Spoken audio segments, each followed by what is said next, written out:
دوبارہ دیا۔ مطلب یہ ہے کہ ایسے لوگوں کو دینا چاہیے، بیچنے کی ضرورت نہیں ہے۔ اس قسم کی چیزیں شجرے میں پڑھنے کا مشورہ دیں۔ 41 مرتبہ بھی ہے شجرے میں۔ اگر کسی کو تعویذ لکھنے کا شوق ہو تو تعویذ بھی لکھ سکتے ہیں، لیکن اس کا کوئی معاوضہ کسی شکل میں نہ لیں، یعنی نہ پیسے کی شکل میں نہ شہرت کی۔ دونوں چیزیں انسان کے دشمن ہیں، ایک تو حب مال اور دوسری حب جاہ۔ جس شخص کا نفس ایسا ہو کہ وہ صرف اللہ کے لیے یہ کام کر سکتا ہو، اس کے لیے یہ چیز مناسب ہے۔ جس کے دل میں جاہ ہو اس کے لیے یہ کام مناسب نہیں ہے بلکہ مضر ہے، لیکن جس کے دل میں للہیت ہو اور جسے کوئی اپنی شہرت اور بڑائی کا کوئی خیال نہ ہو، اس کے لیے اچھا ہے۔ اگر کوئی پوچھے یا خود دیکھے کوئی دوست احباب یا پڑوسی تکلیف میں ہے تو یہی کام کرنا چاہیے۔ میرے پاس بھیجنے کی ضرورت نہیں۔ بچہ جب چھوٹا ہوتا ہے تو ماں باپ اس کے لیے ہر کام کرتے ہیں، اس کے بعد کچھ کم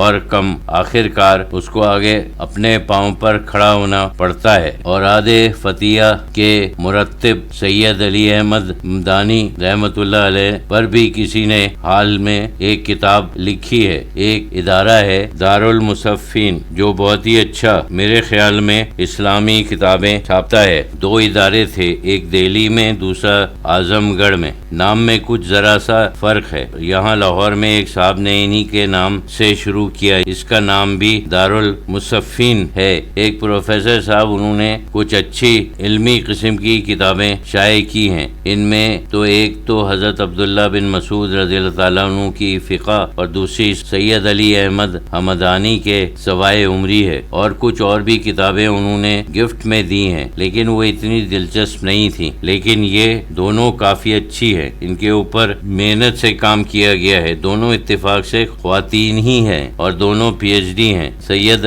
علی احمد ہمدانی کی تصانیف بہت ہیں، فہرستیں ہی ہوتی ہیں، اور دونوں انہوں نے اس میں ایک اچھا کام یہ کیا ہے کہ ساری تصانیف کی فہرست کا خلاصہ کیا ہے۔ عام طور سے فہرستیں ہی ہوتی ہیں، اس میں خلاصہ بھی ہے اور اچھا خلاصہ ہے، یعنی اس کو پڑھ کر پتہ چل جاتا ہے کہ اس میں کیا ہے۔ ان کی بہت سی تصانیف ہیں، لیکن وہ تقریباً سب ایران میں یا روس میں، اس طرح انگلینڈ اور فرانس میں ہیں، لیکن پاکستان میں نہیں ہیں، تہران میں زیادہ ہیں۔ سید علی احمد ہمدانی رحمت اللہ علیہ ان بزرگ میں سے ہیں کہ سنی ان کو سنی اور شیعہ ان کو شیعہ سمجھتے ہیں، دونوں میں محترم ہیں، اس وجہ سے تہران میں ان کو شیعہ بزرگ سمجھتے ہیں۔ سنی تو خیر جانتے ہیں کہ سنی ہیں، واقعی سنی ہیں، کیونکہ اوراد فتیہ میں چاروں خلیفہ اس میں یہ ہے کہ میں یقین رکھتا ہوں حضرت ابوبکر رضی اللہ تعالیٰ عنہ، حضرت عمر رضی اللہ تعالیٰ عنہ،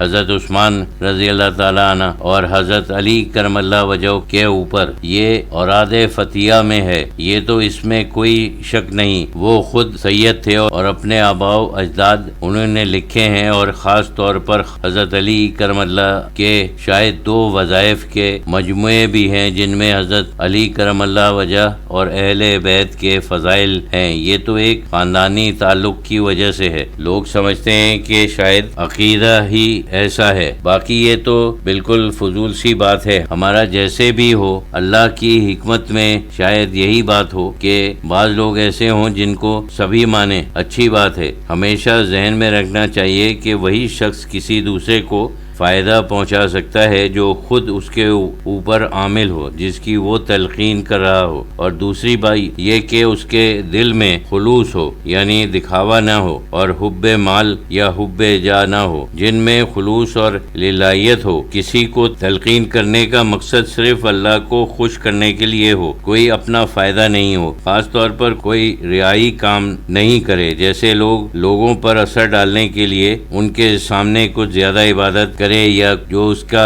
حال نہیں ہے اس سے کچھ زیادہ ہی اچھی بات کرے، اس کا دکھاوا ہی ہوتا ہے۔ اس چیز سے بچنا چاہیے۔ جو ان چیزوں سے بچے ہوئے ہیں وہ دوسروں کے اوپر زیادہ اچھا اثر ڈال سکتے ہیں یا فائدہ پہنچا سکتے ہیں، ورنہ دیر یا فائدہ مند نہیں ہے بلکہ خطرناک سی بات ہے، کیونکہ اگر مثلاً کوئی فائدہ کی بات ہوئی، کسی نے دیکھ کر ان کے مثل اور تقریر کرنا شروع کر دی، اور پھر بعد میں اس کو معلوم ہوا کہ وہ شخص شخص صرف دکھاوا کرتا ہے اور اس کے اندر وہ صفات نہیں ہے جو خود عامل نہیں ہے، وہ تو صرف ہمارے سامنے بنتا ہے، گھر میں ایسا نہیں ہے، یہ بدل ہو جاتا ہے، اس کا الٹا اثر ہوتا ہے، بعض اوقات یہ ایک قسم کا باغی ہو جاتا ہے۔